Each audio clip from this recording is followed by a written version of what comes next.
जर तुम्ही कोरोना लसीचा पहिला डोस किंवा दुसरा आणि तिन्ही डोस घेतले असतील तर हा व्हिडिओ शेवटपर्यंत नक्की बघा. एक सेकंदासाठी सुद्धा स्किप नका करू, कारण 140 कोटी जनतेची झोप उडवणारा एक असा गुपित रिपोर्ट समोर आलेला आहे ज्याने आजवर दाबून ठेवलेलं सर्वात सत्य समोर आणलेलं आहे.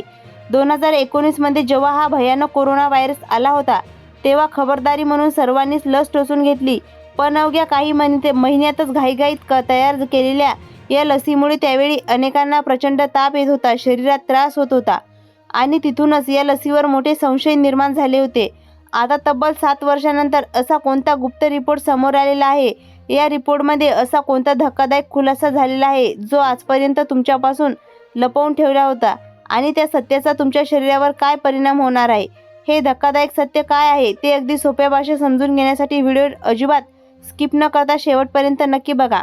त्या काळात या लसीवर टीका झाली तेव्हा पूर्णपणे सुरक्षित असल्याचं सांगितलं गेलं होतं, पण आता या लसीबद्दल एक असं हादरवून टाकणारं सत्य समोर आणलेलं आहे जे आजवर दाबून ठेवलं गेलं होतं आणि तब्बल 7 वर्षांनंतर उघडकीस आलेलं आहे. 2020 आणि 21 मध्ये लसीकरण पूर्ण झाल्यानंतर गेल्या 3-4 वर्षात अचानक हार्ट अटॅक येण्याचं प्रमाण प्रचंड वाढलं होतं. कोणतेही व्यसन नसलेले उत्तम लाईफस्टाईल जगणारे तरुण लोक चालता बोलता आणि खाली पडत होते. कुणाला खेळताना, कुणाला जेवताना तर कुणाला नाचताना अचानक हृदयविकाराचा झटका येत होता.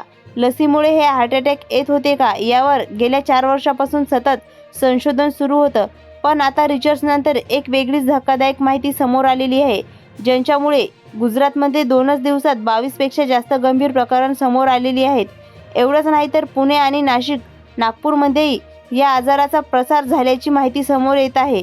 या हृदयस्मयी आजार कोणता आहे नक्की, याचा थेट संबंध त्या लशीशी काय आहे, हे संपूर्ण सत्य समजून घेण्यासाठी हा व्हिडिओ अजिबात स्किप न करता शेवटपर्यंत नक्की बघा.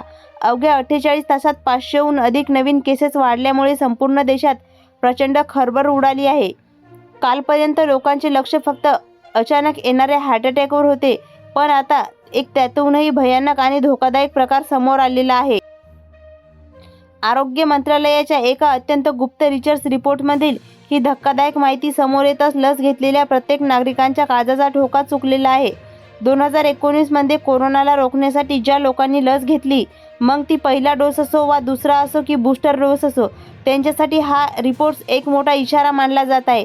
मग खरंच ही लस सुरक्षित होती का? अचानक वाढणाऱ्या या नवीन गंभीर आजाराचा आणि लसीचा काय संबंध आहे? आणि सर्वात महत्त्वाचं म्हणजे जर तुम्ही लस घेतलेली असेल तर स्वतःचा बचाव करण्यासाठी तुम्हाला आता कोणती काळजी घ्यावी लागणार आहे, हे सर्व भीषण सत्य आणि आरोग्याची काळजी घेण्यासाठी संपूर्ण सविस्तर माहिती अगदी सोप्या भाषेत घेण्यासाठी हा व्हिडिओ अजिबात स्किप न करता बघा. ज्यांनी लसीचे डोस घेतलेले आहे त्यांनी ही गोष्ट आता अतिशय काळजीपूर्वक समजून घेतलेली पाहिजे, कारण कालपर्यंत कोविड लसीबाबत लोकांचे गणित वेगळे होते, पण आज चित्र पूर्णपणे बदललेले आहे. स्वतः भारत सरकारच्या आरोग्य मंत्रालयाच्या एक अत्यंत महत्त्वाचा रिपोर्ट समोर आलेला आहे ज्यामुळे अनेक प्रश्न उपस्थित होत आहेत. खरंच लस घेतल्यामुळे हार्ट अटॅकचा धोका वाढतो का? किती डोस घेतलेल्या लोकांना सर्वात जास्त रिस्क आहे? आणि यांनी लस घेतली आहे त्यांनी स्वतःचा बचाव करण्यासाठी आता नक्की काय करायला हवे?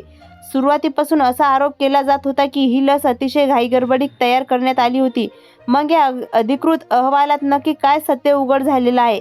कोणाला जास्त धोका आहे आणि कोणाला नाही, हे संपूर्ण गणित आणि आरोग्य मंत्रालयाच्या या महत्त्वाच्या रिपोर्ट आणि सोप्या भाषेत समजून घेण्यासाठी आता प्रत्येकजण म्हणतोय की लस अतिशय घाईघाईत बनवली आणि घाईघाईतच लोकांना टोचण्यात आली, पण मुळात एक सुरक्षित लस तयार व्हायला नेमका किती वेळ लागतो? सामान्यत कोणतीही नवीन लस बनवण्यासाठी आणि तिच्या सर्व शास्त्रीय चाचण्या यशस्वीपणे पूर्ण होण्यासाठी कमीत कमी 8 ते 10 वर्षाचा मोठा कालावधी लागतो. अगदी देवीची लस असो किंवा इतर पोलिओसारख्या लशी असो, काही आजारावर लस शोधायला 15-15 वर्षसुद्धा लागलेली आहेत. या मोठ्या कालावधीत लशीची सुरक्षितता अत्यंत बारकाईने तपासली जाते. तिचे मानवी शरीरावर काही साईड इफेक्ट होतील का? काही भविष्यात नवीन आजार उद्भवस्त होतील किंवा इतर इन्फेक्शन होतील का? अशा दीर्घकालीन परिणामाचा सखोल अभ्यास केला जातो. आधी प्राण्यांवर चाचण्या होतील आणि त्यानंतर वेगवेगळ्या टप्प्यात माणसांवर प्रयोग केले जातात. पण कोरोनाची लस अशा एका कठीण काळात बनवली गेली आहे जेव्हा संपूर्ण जगात हाहाकार माजलेला होता. रोज लाखो लोकांना संसर्ग होत होता आणि हजारो लोक आपला जीव गमावत होते. अशा अत्यंत बिकट आणि इमर्जन्सीसारख्या काळात पूर्णपणे संपूर्ण जगाला एका तातडीच्या आणि तात्काळ उपायांची गरज होती. म्हणूनच जगातील नामांकित कंपन्यांनी रात्रंदिवस एक करून अवघ्या 1 वर्षाच्या आत कोरोनाची लस तयार केली. पुढे जाऊन कोणी पहिला डोस घेतला, कोणी दुसरा, तर कोणी तिसरा म्हणजेच बूस्टर डोस टोचला. काही ठिकाणी तर वेगवेगळ्या कंपन्यांनी डोस एकत्र करून टोचण्याचे प्रयोगही झालेले होते. पण आज कोट्यावधी लोकांच्या मनात एकच मोठा प्रश्न आहे, नक्की पहिला आणि दुसरा तिसरा डोस घेतल्यापैकी कोणाला धोका जास्त आहे? लसीकरणात अनेक महिलांनी मासिक पाळीत अनियमितता येत असल्याच्या तक्रारी केल्या, तर कित्येक महिलांनी लोकांना प्रचंड अंगदुखी, सततचा थकवा, विसरभोळपणा आणि विचारांमध्ये गोंधळ म्हणजेच ब्रेन फॉग सारख्या समस्या जाणवत होत्या. यातली दुसरी गंभीर बाब म्हणजे ज्यांना आयुष्यात कधीच कसली ॲलर्जी नव्हती, त्यांना अचानक त्वचेवर पुरळ येणं, श्वास घ्यायला त्रास होणं किंवा वेगवेगळ्या रिॲक्शन येणे सुरुवात झाले. एका सर्व्हेनुसार लसीकरण जवळपास 8% लोकांना कोणकोणत्या नवीन ॲलर्जीचा सामना करावा लागलेला होता. तज्ज्ञांच्या मते दुसरा आणि तिसरा बूस्टर डोस घेतल्यानंतर शरीराची रोगप्रतिकारक शक्ती खूप आक्रमकपणे रिएक्ट करते. त्यामुळे शरीराच्या आत सूज येणे, रक्ताच्या गुठळ्या होणे किंवा हृदयावर अचानक ताण येणे अशा गोष्टी घडत असल्याचा दावा केला जात होता. भारतात दिलेले कोविशिल्ड ही ॲटोनोव्हायरस व्हेक्टर तज्ज्ञतेवर आधारित होती. मग या तंत्रज्ञानाचा आणि या सर्व त्रासाचा नक्की काय संबंध आहे, हे सत्य पुढे समजून घेऊया. तर कोव्हॅक्सिन ही पूर्णपणे पारंपरिक पद्धतीने तयार करण्यात आलेली होती. पण आता गंभीर या सगळ्यावर एक सर्वात मोठी अधिकृत बातमी समोर आलेली आहे. परिस्थिती गंभीर होत असल्याचे पाहून स्वतः सरकारने यावर स्पष्टीकरण दिले आहे. ICMR आणि एम्सच्या सखोल संशोधनानुसार कोविशिल्ड आणि कोव्हॅक्सिन या दोन्ही लशी 100% सुरक्षित आहेत.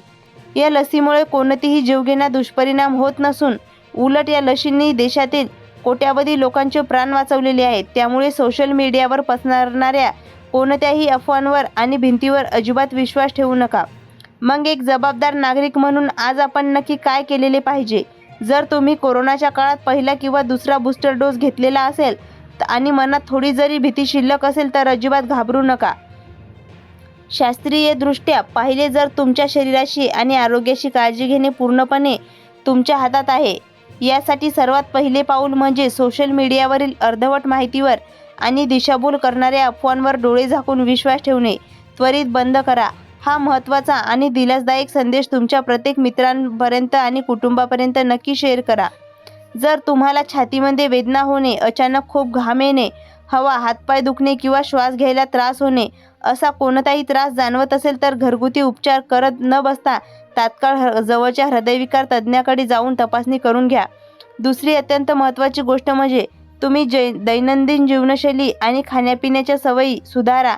आजच्या काळात वाढणारे हृदयविकाराचे झटके हे केवळ लसीमुळे नसून बिघडलेली जीवनशैली, तेलकट तळलेले पदार्थ खाणे, व्यायामाचा अभाव आणि सततचा मानसिक ताण यामुळे जास्त येत आहे. यामुळे दररोज किमान 30 मिनिटे हलका व्यायाम किंवा वेगाने चालण्याची सवय ठेवा, जेणेकरून तुमचे रक्तभिसरण व्यवस्थित राहील आणि हृदयाचे स्नायू मजबूत होतील.